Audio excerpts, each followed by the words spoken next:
Hello and welcome to 2022 and spring semester. And here we are in Psych 209, biopsychology, and I'm excited about this. Done some revisions of the class that I think are some pretty cool. So let's get started. My name is Dr. Mark Kavanaugh. I'm your advisor if you're in the psych program. Been here for decades. Love what I do and looking forward to getting to know a bunch of you through this class. So I want to start off with a little bit introduction as to the sort of the layout of Brightspace in this class. So I've queued up our Brightspace class. If you found this video, you've obviously visited here. That video will appear here. And this announcement section, I want to tell you, I use this all the time. I post when things are graded. I post if I make any changes to the class. I post maybe trivial information that I come across. It's my primary contact with you. So it is very advisable to go in here and check every day and make sure that you're on top of what's happening in this class. Now, aside from that, pretty much the only link that you have to worry about is the content link. You click there, brings you into the overview. This is where it brings you to where you last were when you logged in, but right now it's bringing you to the beginning of the class. You have the little video about how to navigate or how I organize things here, some basic course information, links to student services and academic services, a little bio about me, and then down here to the course syllabus. And the course syllabus outlines the textbook, the course information, the course objectives or content. And if you scroll all the way down, you can see what's being graded here. We have, of course, the discussions worth 30%, chapter quizzes and assignments worth 40%, and the labs all combine to make up 30% of your grade. Now we go back up to the top here, and the next place I want to point out is course documents. We click here. And this brings us to a set of documents here. I'd like you to read through all of these. These have to do with my basic course expectations, course policies, online classroom behavior and etiquette, some sage advice on how to be successful in college. And down here, this textbook and coursebook information, vital links to the two books associated with this class. Now, the first one is Biological Psychology, the textbook. This is a free download. This book is dense. You will not get enough out of this class unless you read this book. I don't cover this whole book. That would be impossible to do. I select, as you'll see in my course book, I select things. Read this book. Spend the time reading this book. I got this book and I read it, and I was learning things every chapter. And I've been studying this stuff for a while. This is a really, really rich textbook. So please take the time to read it.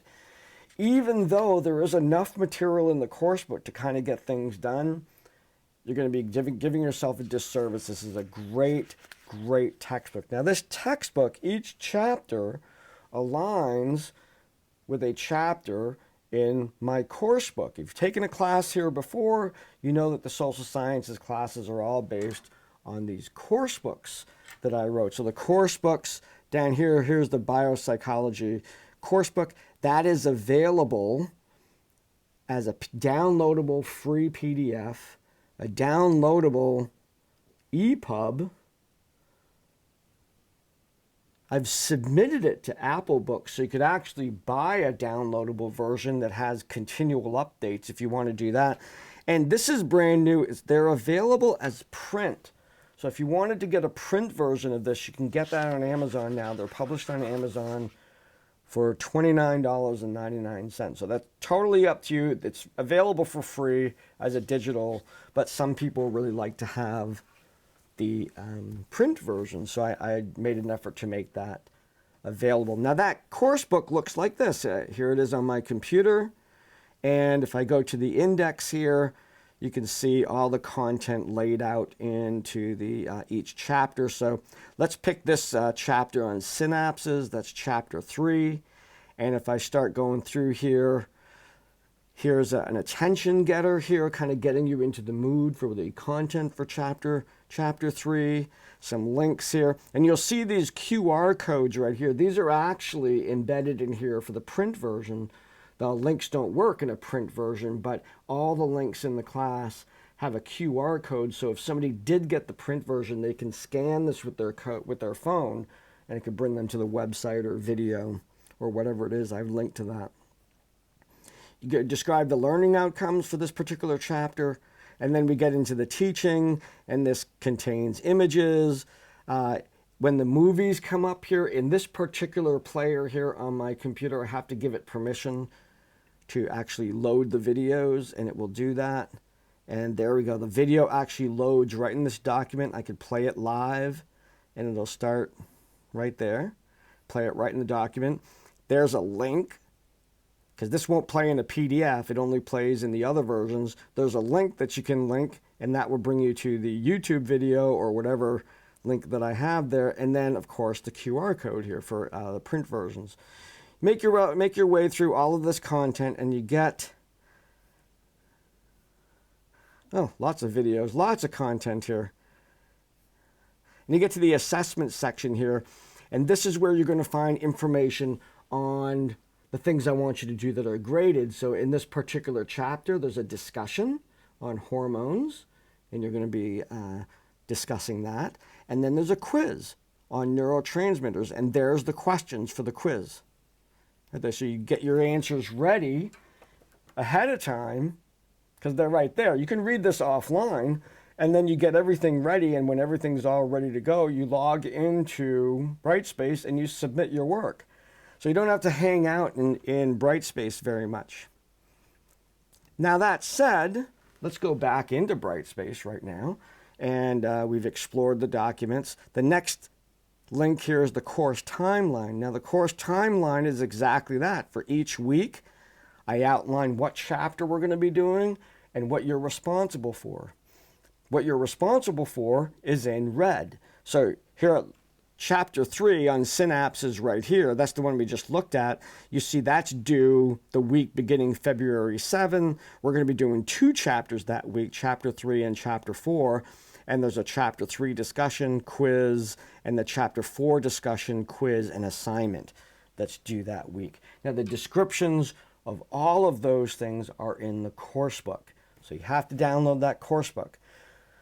Now, one more look at Brightspace, you'll see that there's chapters listed down here. So if I go to, again, I'll go to Chapter 3 just to be consistent here. So here's the process. You read the textbook, Chapter 3, as best you can. Again, it's dense. It was difficult to read. There's a lot of information that's in there, just really rich. So read Chapter 3 in the textbook. Then you read Chapter 3 in the course book to see my angle on things, watch my videos, do that sort of. And then you get to the end of Chapter 3 in the course book, and you see what I'm asking you to do. When you've got that ready to go, you've got your first post for your discussion, you got the answers to your quiz, you log in, and you go to Chapter 3 in Brightspace. You go right down here to Chapter 3, click on there, and right there is that's the discussion and the quiz. That's where you actually submit your work, or an assignment. You upload a document when you're doing an assignment. So you should be able to prepare all of your material that you're going to be submitting for class ahead of time. So feel free to do that. And remember, that sequence of events is, as we're approaching each week, you're getting ready by reading the text for whatever chapters we're covering that week, reading the course book for the same chapter, and then getting into the little folder inside of Brightspace to see where you're going to submit your work. So I'm looking forward to this. The labs. Now, I designed a whole set of labs that are currently not in Brightspace. They're outlined in the course book. Now, the course book contains labs for face-to-face classes, for hybrid classes, and for totally online classes. I'm going to be having you do a selection of those, and I haven't decided which ones I'm going to have you do yet. I'm going to be doing that. I'm going to be making those decisions kind of as we go. We'll be looking into that lab section, but you're not going to be responsible for all those labs. Some of them actually involve using the technology that I have in the face-to-face classroom that you don't have access to. But there will be labs. There's none of that's in the grade book yet. It's all just waiting for me to select which of those many, many labs that I've designed we're going to do for this particular class. If you wish and you want to look at some of those ahead of time and you see some that really interest you, I'd be willing to consider your suggestions as well. The ones for everybody, mind you, the ones that everybody will have to do are going to have to be ones that can be done at home. But if you have a particular, I'm going to throw this out there, if you have a particular interest in any one of the other labs that requires you to be in the building, there's no reason I couldn't get a small group of you together to play around with the equipment that we have in the lab. Wouldn't be an official part of the class, but I'm certainly open to spending some face-to-face time if that's something that you would like to do. So maybe we'll have some discussions about that once the class gets started. So welcome to the next semester here. Welcome to biopsychology. Wish you the best of luck this semester, and I'm looking forward to getting to know all of you in Brightspace. So you take care.